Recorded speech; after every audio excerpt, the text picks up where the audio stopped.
Isang pinagpalang araw po muli, panibagong araw again, panibagong pag-asa po na ibinigay ng Lord sa atin. Kaya naman po, syempre bilang pasasalamat po sa ating Lord ay umpisahan po natin ang ating araw sa pagbabasa po ng kanyang mga salita. Amen po, kasi po ang salita ng Lord ay pagkain po ito ng ating kaluluwa. Kapag hindi po tayo nagbasa ng salita ng Lord, magugutom po ito at manlulupaypay. Amen po. So verse po na ating babasahin ngayon ay makikita po natin sa John 15:5, sabi dito sa Tagalog translation, ako ang puno ng ubas, kayo ang mga sanga, ang mananatili sa akin at ako sa kanya. Ang siyang namumunga ng saganak, sapagkat wala kayong magagawa kung kayo hiwalay sa akin. So tayo po mga anak po ng Lord, o mga nakin po na anak ng Lord, tayo po ay isang hinahalin tulad sa isang sanga ng isang puno. So, ang puno po ay ang ating Panginoon. So, tayo po yung mga sanga.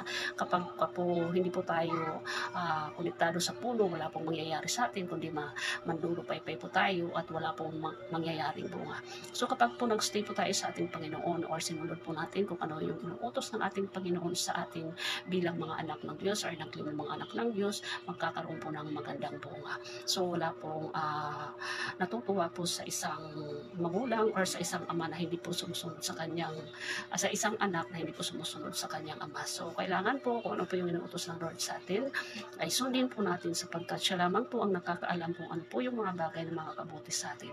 Kailangan po i-depend po natin yung ating sarili sa ating Lord, ano man mga plano po natin sa ating buhay, ano man po yung gusto nating hilingin sa Lord, kailangan po ay lagi tayong magsasubmit sa Kanya or lagi tayong hingi ng guidance sa Kanya, dahil sabi nga dito, sapagkat wala kayong magagawa kung kayo'y hiwalay sa akin. Amen po.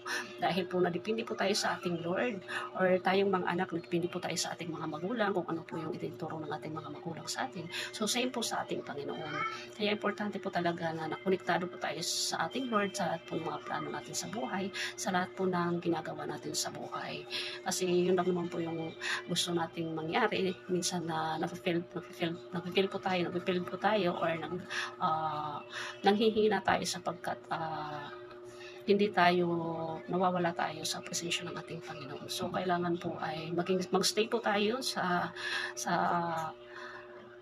nasabing puno, dahil tayo ay mga sanga. Kailangan po sundin po natin ang iniuutos po ng salita ng Lord. Okay po, amen po. Ayan po, maraming salamat po sa inyong lahat. Maraming salamat sa inyong panonood at nawa po ipagpalain po kayo ng Lord sa pamamagitan ng kanyang mga salita. Siyempre, wag po nating kakalimutan palagi ang pagdarasal po. Yun po ang napakahalaga.